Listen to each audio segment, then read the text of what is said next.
it's just like, if you come back now, what are you really gonna do for me? Because you left me.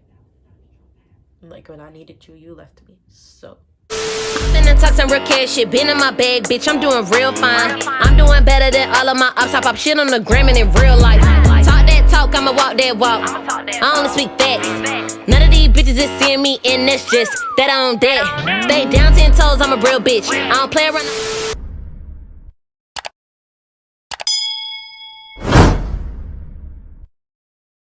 what it do, YouTube? What's new? Sugar Baby, and I'm back here another day, another dollar, you feel me? And in today's video, I'm gonna do a story time. You guys read by the title what this story time finna be about.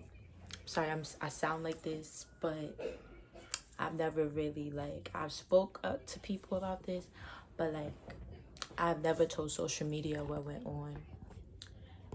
Let me fix that. Yeah, so if y'all see this type of background, I'm either doing challenges or story times. But if y'all hear extra noise, it's my grandmother or it's my neighbors or upstairs, to be honest. Yeah, I've never told social media this story. Of course, it is a family matter, you feel me? But I'm the victim in this. I feel I'm the victim. I'm the one that's hurt the most. So I feel like the best way for me to get over this is to actually speak about it. Of course, I don't have to post on social media for social media to know. And I'm not doing this for clout or if anybody feel sorry for me or pity me or anything like that. I'm doing it because, one, I'm tired of people asking me, like, what's going on. I know it's nobody's goddamn business, but I'm tired of people asking me. I'm tired of holding it in. I just want to let it out, talk about it, and say my story because it's what makes me who I am today. You feel me?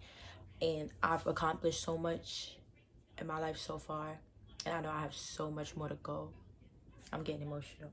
I know I have so much more to go. So with that being said, I know that this is not the end for me.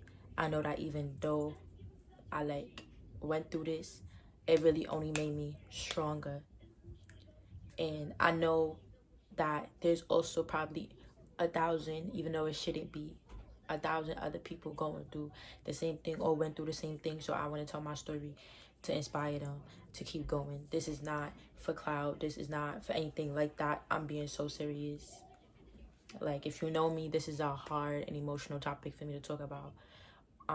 Even when, you know, she's mentioned, I don't say nothing. I just, like, I brush it off, or like I make jokes to try to keep me from thinking about it. But enough with that being said, make sure you like, comment, finish the channel, subscribe, hit that post notification bell to get notified every time I post, upload, or do anything on the channel, because we coming with more bangers, even though this is very emotional for me, so bear with me. And yeah, let's just get straight into the video. I'ma just throw it out there flat. My mom did abandon me. For all that does know, because obviously because of the prank, you guys can see it. So you guys did start asking me, more people did start asking me, you know, where's your mom? I do live with my grandparents on my mom's side. Whew, this is like really hard. Like, yeah, this is really hard. I was turning 15 when she abandoned me, so it's not that much long ago that she did it, because I'm 18 now. But I've had some ups and downs since she's abandoned me. I've had some moments and stuff. So it was my senior year in junior high school. It's my senior year in junior high school. And my mom, she worked as a home health aide. So, like, you know, I'm gonna try to give y'all as much details as possible. You know, I'm not gonna go into too much details because it is my personal life, but I'm gonna try to give y'all as much details as possible. So she worked as a home health aide. And if you don't know what a home health aide is, they basically go to like people's house that like been like, you know, hurt or something, and or they're like old and need somebody to take care of them. That's what a home health aide does. It's like a nurse at the hospital, basically. So she was a home health aide. That was her job. She's been a home health aide for probably, I want to say about 10 years. She's been a home health aide. So yeah, she was a home health aide, and her patient lived across the street from us. Like, she was with that patient for about, I want to say, 6 months around that time. So the patient lived across the street from us. And so, I went to school in Brooklyn because I was living in Brooklyn with my mom. So I went to school in Brooklyn. And because the patient lived across the street from us, I would come home and my mom would be home. Like, she'll just keep going back and forth, And it was going on for a while that she was going back and forth to the patient house because that's her job. But she'll go back and forth. It'd be like 6 o'clock at night and she's going to the patient house. And the patient was a lady. She was a lady. She'll go to the patient house, just check up on her, give her mail or whatever the case may be. They were cool, I guess.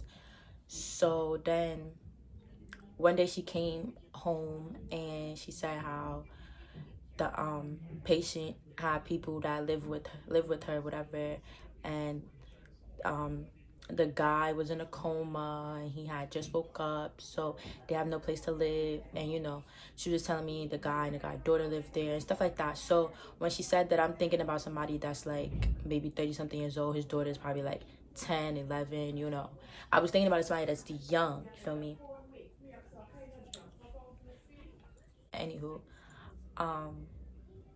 yes, so that's what I was type expecting.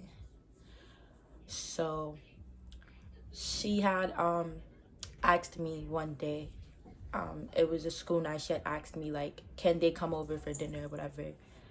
And me, I was a child, so I can't tell you like what to do. I'm staying in a child's place, and anybody that know what I mean by that, like my parents and stuff is Caribbean, so it's no telling my parents or grandparents what they finna do. It's like you're in a child's place.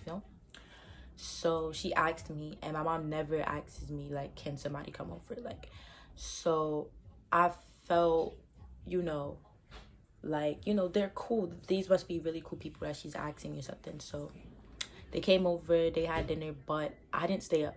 I was a type where I was an early sleeper, so I would sleep around 7 because I woke up at like 6 something to go to school. Now I wake up at 5, but like I had after school and double dutch, stuff like that. Like I had so much going on, cheerleading, so like I didn't have the time to like stay up and meet people. So I went to sleep, and she said that I missed them. She was like, okay. The next day happened, the same thing happened. They was coming over for dinner for about a good week, and I finally met them eventually. And he was an old man, like he was 70 something, I believe. He's like around my grandparents' age. So he was an old man, and his daughter was older than my mom. No, she was younger than my mom. She was like 34, maybe. The last time I've been with my mom, she was 36, I believe. So, yeah, she was a little bit younger than my mom. So, sorry, y'all, this is my, like, emotion. I'm trying to, like, fill in pieces inside there without, like, saying too much because it is my personal life, you feel me? But yeah, so she would like invite them over for dinner, all that. And I met them, then out of nowhere they had moved in. So they moved in, and me and my mom, we had a 2-bedroom. So I had my own room, and my mom had her own room. We had a living room, regular kitchen, bathroom. So, when they moved in, I'm thinking, that I might have to give up my room. And I don't want to give up my room. So I told my mom, like, where are they sleeping since they moved in? And she said that the man was sleeping with her. And the man's daughter, was sleeping in the living room. We did have a pull-out couch in the living room, but, like, we didn't pull it out. She said that she'll sleep in the living room, whatever. So it was going on for about a month. They was, living there. Within that month, I tried to keep myself out of the house because I didn't know them. You feel me? I didn't know them. I'm pretty sure my mom didn't know them like that. So for me personally, like when I don't know people, I try to like stay away. So I was always going. I'm not gonna put her name on blast. Well, it's two people. I'm not gonna put their name on blast. I'm gonna just say sis one and sis two. So I was always going. Sis one lived in my building, so I was always going to her house. And sis two lived across the street, so I was always going to her house. Like after school, I was always at her house. Yes. So, my mom type changed a little bit. She was, how should I put it? She quit her job. She didn't really want to work no more, and I wasn't working, so my grandmother paid my phone bill, whenever I need my phone bill. Yeah, my mom just completely changed. She started isolating herself from the family and the world. Like, we had Thanksgiving. She refused to come up here for Thanksgiving because, she knew, like, this doesn't look okay, and she knew the family would not like that. So she started distancing herself. She turned off her phone. She would only use my phone to check like her food stamps card or whatever. She didn't want to go places with me. She stopped coming to my school events. Like, and my mom was on a PTA, so she was always there. Like, so she pretty much isolated herself from the family and from me. And I kept myself so busy with cheerleading and stuff like that. I double dutch that I was never home like that because, I don't know the people, and I didn't feel like being home because I didn't know the people. So I kept myself isolated. I kept myself isolated from her, and she kept herself isolated from the family. So she did not come to Thanksgiving. We have a tradition with my grandmother. Everyone comes to Thanksgiving at my grandmother's house every year. Christmas came, and we also have a tradition where, everyone comes to my grandmother's house on Christmas Day, but all the grandchildren stays in my grandmother's house Christmas Eve. We spend the night. And it's 6 of us. Now it's 6 of us, but before it was only 5 of us. So all 5 of us must spend the night at Christmas Eve. And all of the children, my grandmother's children and grandfather's children. So, but my mom, she refused to come Christmas Eve, Christmas Day. So she refused to come. And it was pretty like hard because, everybody, parents is here with my grandmother, and everybody's opening their gifts that their parents got them. And because my mom quit her job and stuff, she did not have anything here for me. So it was pretty like, hard to deal with watching everybody, Of course, I still got gifts, my family never leaves me out. I usually get almost the most gifts out of everybody. But it was just hard that, my mom wasn't there. So I went back home that week, and that's when things started getting really, really tense. My mom basically like abandoned me that week because I came back home, and it's a week. If you know when my birthday is New Year's Day. It's a week in between Christmas and New Year's Day.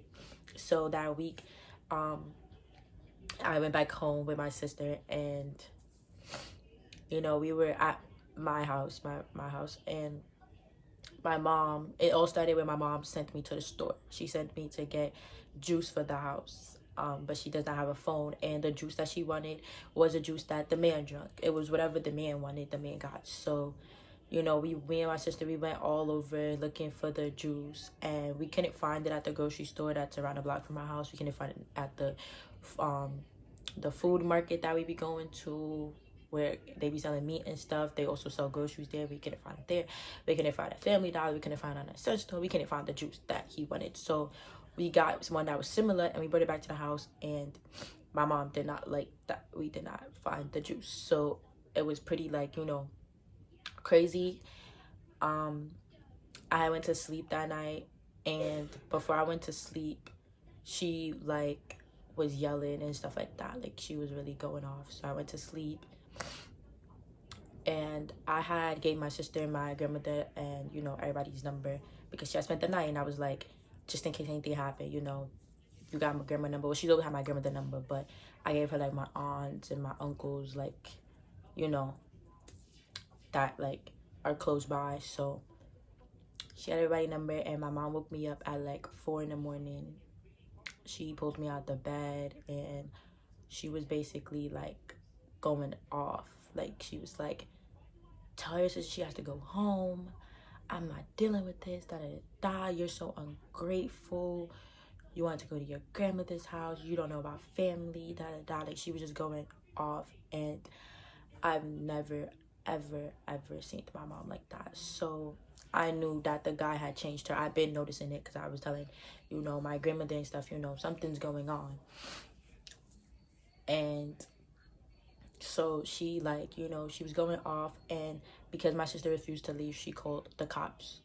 And she was like, that little girl refused to leave my house and stuff. And the cops came, and it was like really, really hectic.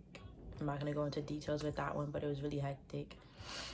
And, you know, it got really bad at that point. I'm gonna just say it got really, really bad, where I looked at my mom so much differently.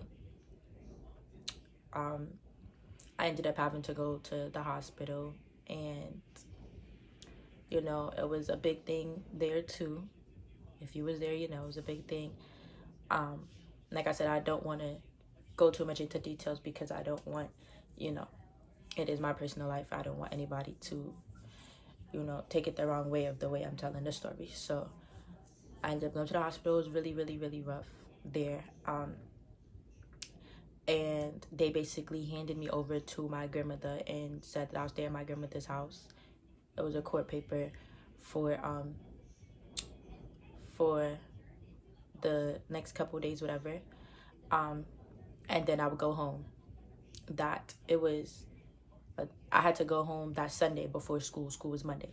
So my birthday was on a Saturday. So that happened on like a Wednesday. No, it happened like on a Thursday because my birthday was on Saturday. So I was at my grandmother's house from the Thursday, and, you know, I was really trying to like piece everything together. I had no idea what was coming next. I had no idea. But I was trying to piece everything together. So I went along. I had my 15th birthday. I turned 15.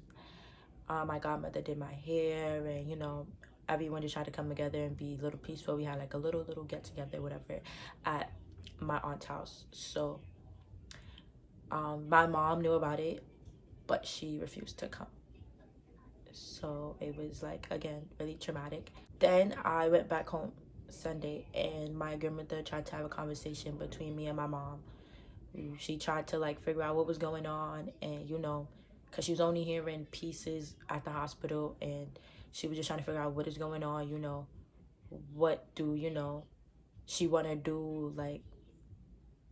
And I basically gave my mom an ultimatum. I said, it's either me or him. Like, you can't do both because you're being a totally different person, and I don't know who you are. And she didn't like that. So we were arguing and arguing and arguing. And at that point, I realized that I lost all respect for my mother because of who she was, like what she was doing. Like, if you know my mother, if you ever met her before, like friends wise, you know that my mom was at every single one of my events. My mom would never miss my birthday. She was a family person indeed. She would go above and beyond for me, like above and beyond. She would not ever, ever, ever, ever do that to me. And I've underestimated that because I was like, the person that gives birth to you should be the last person you should ever have to worry about hurting you. But I learned that the hard way because I've never thought my mom in a million years would do that to me. So basically, I gave her an ultimatum, and she told me that I could come back home Saturday, but she didn't want me there. Like, she said I could go leave. So I packed some of my stuff and I left, and I stayed by my grandparents' house for a week. And then when the time came for me to go back home, she refused to answer any of my calls because she had like a track phone. She refused to answer any of my calls. She basically didn't want me back. Like, she basically chose him. And I was like so like hurt. Like, I can't believe that. Like, the person who gave birth to me doesn't even want me after 14 years of being a mother. You decide that you didn't want to be one no more. So it was really like, I'm sorry, yeah, it was really like hurtful to me, because if I knew that anybody got me, I knew she did. I knew she had me. Don't matter what. Yeah, my mom had me. Like, when I was the child that was so active. She'll go above and beyond. Like, and it just hurts because I have to feel this pain, and it's like, it's not even where I can't like see you no more. It's not a pain of death. It's a pain that you chose somebody over the person that you gave birth to. So it's really hard for me to like even like talk about it. I didn't think I was gonna cry because I don't talk about it at all. But I wanted to let it out, and I felt like telling the story of what happened. So basically now it's been what, 4 years? So 15, 16, 17, 18. I'm 18. It's been 4 years since I've seen my mom, since I've heard from my mom, since I've lived with my mom. I don't know where she is. I don't know what she's doing in life. I don't know anything. And I get up every day, not with a smile on my face because I get up moody, but I get up every day thinking like, you know, one day she's gonna come back. Or one day she's gonna wake up. She's gonna realize that she made a mistake and she's gonna come back. But for me personally, by that time, it might be too late because I'm 18. Like, I know everybody needs a mom, but I'm 18, so it's like I've grown up since then. I've grown up a lot. And it's just like, if you come back now, what are you really gonna do for me? Because you left me. Like, when I needed you, you left me. So yeah, she came to my school one time, and you know, she came to see me once, like 5 months, not even 5 months, about 4 months before graduation, in like, not even, in March in 8th grade. When I was in 8th grade in March, she had came to see me in my school. But by then I already had a court case saying that I didn't want her coming to see me because, you know, I had to get one. So my grandparents took me in, and they've been my legal guardians until now because I'm 18. So, you know, legal guardian doesn't thing no more. But that's why you guys don't see my mom in the picture, anything like that. And I don't live with my mom. I've experienced so much without her. I've like changed so much without her. I've had 8th grade prom without her. I've gone through so much without her, and I feel like at this point I don't need her. But it just really hurt, and it's something I feel like I would never get over. I definitely forgave her because, you know, she had a life before me, and maybe she just wanted her life back. So I definitely forgive her and forgave her for that, for abandoning me. But I would never ever forget that my mom abandoned me. I would never forget that. But you gotta forgive in order to move on and to be better. So I forgave, but I would never forget how I was 14 and my mom chose a man over her daughter, over me. I would never forget that. And that's why I am the way I am today. I never underestimate anybody. Never. No matter who they are. Because I don't know what anybody could do to me at this point. They'll be the ones that say they won't do nothing, but they'll be the ones that hurt you the most. So I never underestimate anybody. But that was the end of this video. This story time of where's my mom. My mom abandoned me when I was 14. So I just want to say again, this is not for cloud. This is not for anybody to feel sorry for me or the pettiness. Save it. I don't need it. I shed my own tears. I wipe my own tears. That's that. But if anybody's going through this and you know they went through this and they want to talk about it, you can always text me on Instagram. It will be on the screen. Or you can text me on Snap. You know, it's in the intro and on the screen as well. So, you know, I'll be there. I'm that type of person that tries to be there for anybody in need, because I've went through so much and I know what it's like to go through something like that. Like, you feel me? I hate when people want to be there, it's okay to be there for somebody, but I hate when people try to, you know, judge you based off of it or tell you how you should feel when they haven't gone through it themselves. So I've definitely gone through it. So if anybody wants to talk or need any advice, you know, you could comment down below. You could Snapchat me, Instagram me, you know, DM me. It's okay. I'm there. I hope you guys enjoyed this video. Make sure you like, comment, if you're new to the channel, subscribe. Hit that post notification bell to get notified every time I post, upload, or do anything on the channel, because we're coming with bangers and bangers only. And I'll see you guys in my next video. Later, Riri Gang, hashtag Riri Nation. Fuck, I look like going back and forth with a little bitch that is not on my level. I do not give a fuck, tell a bitch try her luck, she'll get folded like a pretzel.